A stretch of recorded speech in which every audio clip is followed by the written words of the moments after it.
لحقني يا مقاول. امي ماتت فمحتاج انك تصفي لي عشان انزل البلد. والنبي يا مقاول. اهدى بس يا هيثم، اهدي، ربنا يرحمها يا اخي، كلنا ليه. ونعم بالله سبحانه وتعالى. صفي لي يا مقاول عشان عايز انزل واروح احضر الجنازه بتاعتي. اصفي لك ايه؟ ده انا شغال معاكم ومربوط بالشغل، ما كل امهاتها ما تموت يا اخي. ماشي يا مقاول، الموت علينا حق، ولكن انا ليا 3 سنين في الغربه هناك وما شفتش امي وبعيد عنها ومتغرب لاجل لقمه العيش. وكمان اول ما تموت ما اروحش احضر جنازتها. لا يا مقاول، بعد اذنك صفي لي عشان اروح واشوف امي. بعد اذنك يا مقاول، بعد اذنك.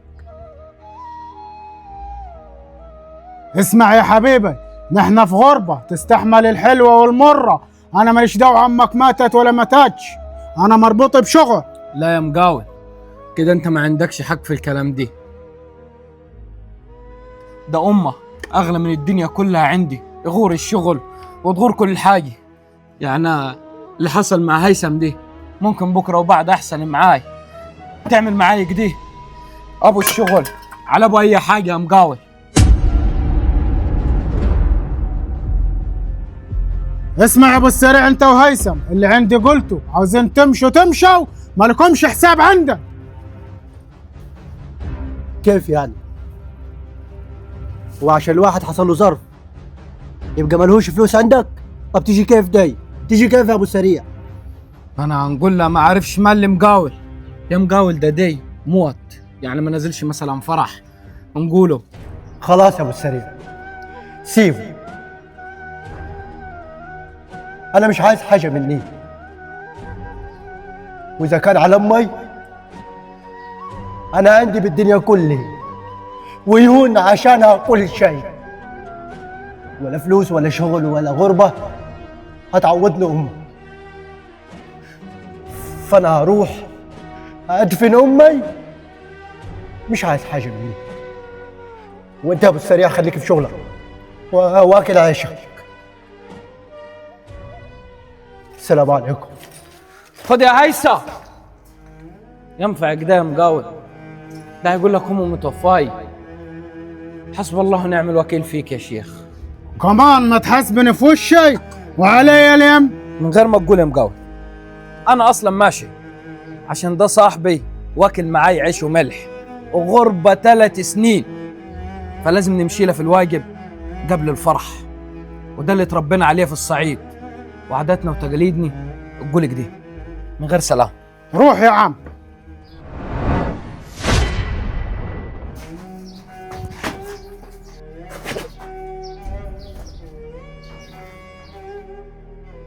ايه في هيثم؟ مالك؟ مفيش حاجه يا مؤمن. مالك ايه في جاي تبكي من جوا؟ في حاجه ولا ايه؟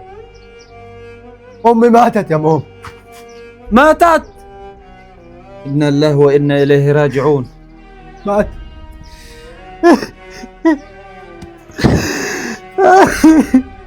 شد حيلك شد حيلك، كلنا ليها صح، كلنا هنموت. ده ليا 3 سنين ما شفتهاش يا مؤمن، ولا هي ولا عيالها. البقية في حياتها كلنا ليه. ونعم بالله. شد حيلك ونعم بالله يا مؤمن. تعال بس، تعال رايح فيها، نستنى شوية. لا ما انا يا دوبك على كده عشان الحق الجنازه بتاعتي. اهدى بس، اهدى شوي عشان الحق الطريق. اهدى، مش هينفع تمشي في الحالة داي. اهدي بالله عليك سيب يا مؤمن. طب دقيقة عايزة دقيقة. خد. لا يا مؤمن انا مش عايز فلوس. لا اسمع، الناس بعضيها يا اخوي. مش عايز. اسمع، احنا اخوات، احنا في غربة. اسمع من اخوك.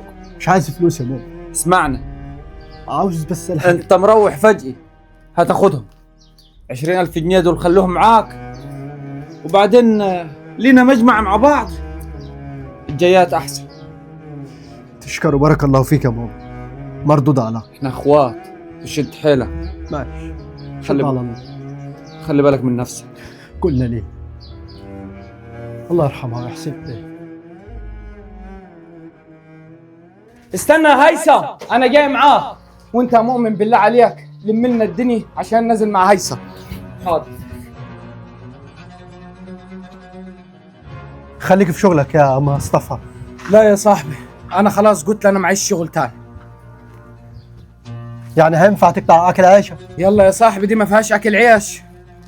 يلا بينا. ايه مقعدك انت على السلم؟ والله يا مقاول انا شفت هيثم عجر البرة ودمعته على خده. ما اقول له مالك يا هيثم؟ قال لي امي توفت ونازل البلد على طول عشان دفنتي. انا لسه عامل معاهم مشكله وطرت وراهم.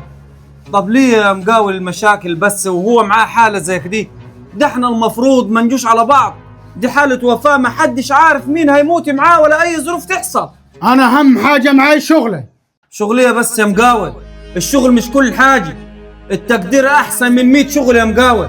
وبعدين المفروض على اي مقاول مشغل صناعية ولا عمال معاه وحصل معاهم ظرف يقدرهم ويحتويهم عشان هم رايحين عليه اصلا في الغربة، هو المفروض يستحملهم ويجبر بخاطرهم مش يكسر بخاطرهم يا مقاول. لا عيب، الاصول اصول مهما كان. يوه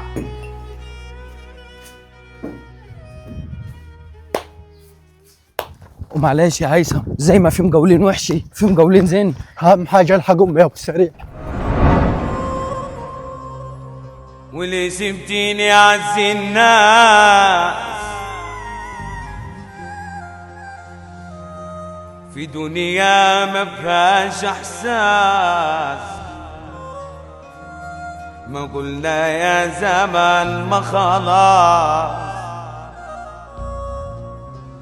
احنا اكتفينا من كل الناس وراحت من عز الناس. من وجع قلبي انا